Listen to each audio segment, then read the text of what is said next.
ভারতের হরিণের অলৌকিক ঘটনা। প্রিয় ভাই ও বোনেরা, আজকে আমরা শোনাতে চলেছি ভারতে বসবাসকৃত একটি মেয়ে এবং একটি হরিণের সত্যিকারের ঘটনা, যা শুনলে আপনারা অবাক হয়ে যাবেন। এই ঘটনাটি শোনার পর আপনার আত্মা পর্যন্ত কেঁপে উঠবে। আর যদি আপনারা এই ঘটনার দ্বারা শিক্ষা গ্রহণ করতে পারেন, তাহলে আপনাদের ঈমান আরও একবার তাজা হয়ে যাবে। প্রিয় ভাই ও বোনেরা, এই ঘটনাটি ভারতে বসবাসকৃত ছোট একটি গ্রামের একটি মেয়েটির নাম ছিল গৌরী।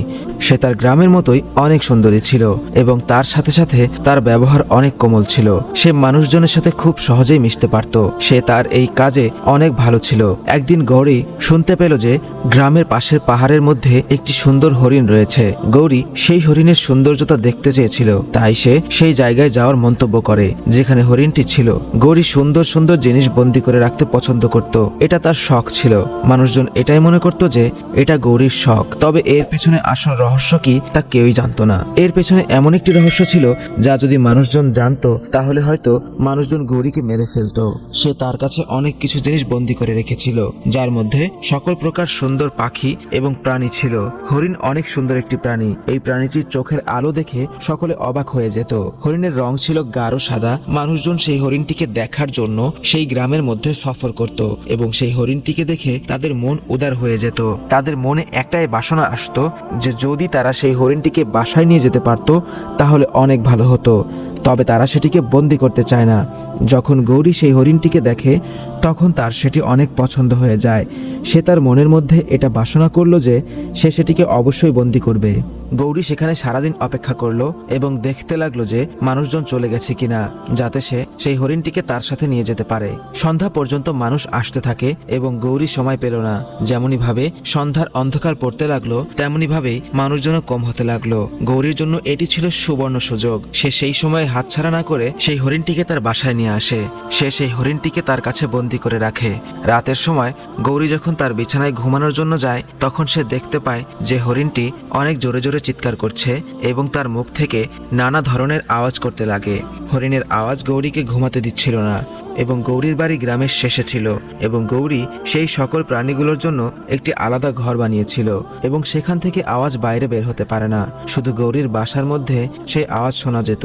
সে চিন্তা করলো যে সে একবার গিয়ে হরিণটিকে দেখে আসুক। গৌরী যখন সেখানে গেল, তখন সে দেখতে পেল যে হরিণটি বাঁধা রয়েছে, কোনো সমস্যা নেই। তবে তারপরেও সেই হরিণটি অনেক চিৎকার করছিল।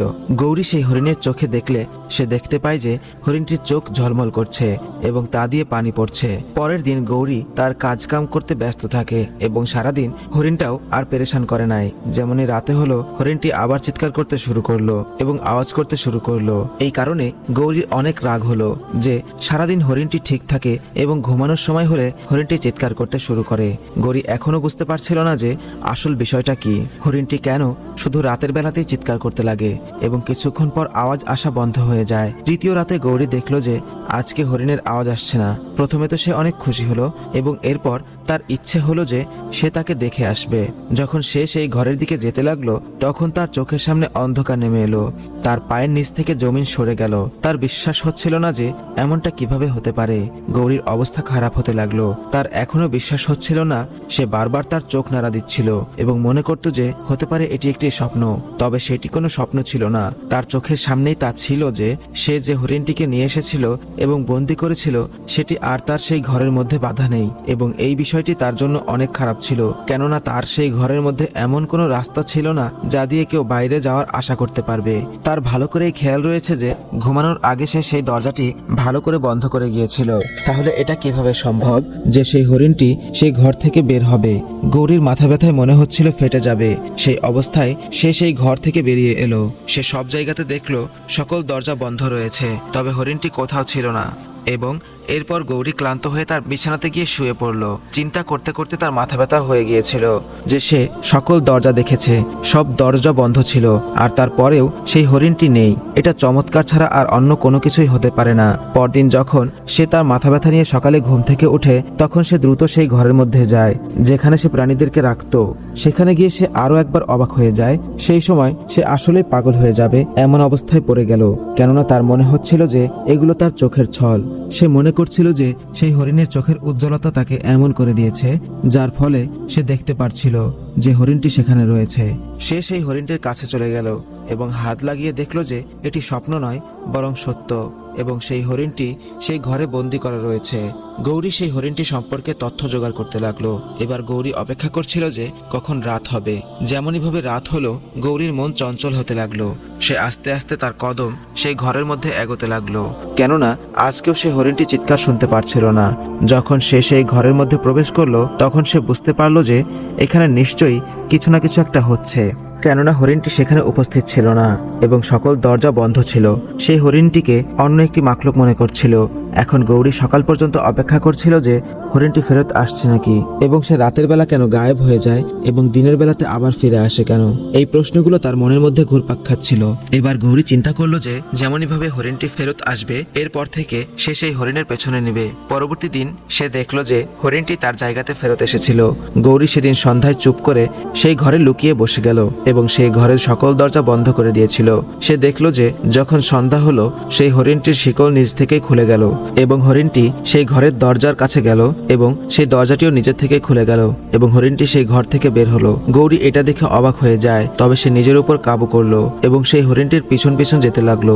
গৌরী দেখলো যে যে পাহাড় থেকে সে হরিণটিকে নিয়ে এসেছিল, সেখানে একজন বুজুর্গ ব্যক্তি জায়নামাজে নামাজ পড়তে ব্যস্ত এবং তার কিছু দূরেই সে হরিণটি বাচ্চাদের দুধ পান করাচ্ছিল। হরিণটিকে দেখে গৌরী সেই বুজুর্গটির দিকে তাকায় এবং তাদেরকে সেই অবস্থায় রেখে দেয়। গৌরী যখন এই সকল কিছু দেখে, তখন সে অনেক অবাক হয়ে যায়। গৌরী এরপর সেই বুজুর্গটির কাছে যায় এটি দেখার জন্য যে ঘটনাটা কি। তাকে দেখে সে বুজুর্গ বলেন, তুমি তো সেই মেয়ে যে প্রাণীদের বন্দি করে রাখো, তাই না? তখন গৌরী জবাব দিল, হ্যাঁ, তবে আমাকে আপনি ঘটনাটি বলেন যে কিভাবে নিচ থেকে দরজা খুলে যায় এবং এই হরিণটি এখানে কিভাবে চলে আসে। বুজুর্গ বলতে লাগলো, তোমার উচিত আল্লাহ তাআলাকে ভয় করা। এই প্রাণীগুলোর হাই যদি তোমার লেগে যায় তাহলে খুব খারাপ হবে।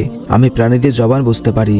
আর হরিণটিকে যখন তুমি ধরো, তখন সে আমাকে বলে যে আমার সাহায্য করো এবং তোমার খোদার কাছে সাহায্য প্রার্থনা করো, যাতে আমি আমার বাচ্চাদের দুধ পান করাতে পারি। এরপর আমি পুরো রাত আল্লাহ তাআলার কাছে সেই হরিণটির জন্য দোয়া করি এবং আমার আল্লাহ সেই হরিণটির সাহায্য করে। এই কথা শোনার পর সেই মেয়েটি সেই বুজুর্গ ব্যক্তির পায়ে পড়ে যায় এবং জোরে জোরে কান্না করতে লাগে। সে বলতে লাগলো, আমিও সেই আল্লাহর উপর ঈমান আনতে চাই যিনি রহমানুর রহিম এবং প্রাণীদের সাহায্য করেন। এবং আমি এত খারাপ যে প্রাণীদের সৌন্দর্য দেখে খুবই জ্বলতাম যে তারা আমার চেয়ে এত সুন্দর কেন, আর এই কারণেই আমি তাদের বন্দী করে রাখতাম। তবে আল্লাহ আমার সকল কিছু গোপন করে রাখেন। যদি মানুষজন জানতে পারতো তাহলে তারা আমাকে মেরেই ফেলতো। এরপর সেই বুজুর্গ সেই মেয়েটিকে কালিমা পাঠ করায় এবং তার মনের মধ্যে ইসলামের আলো দিয়ে আলোকিত করে দেয়।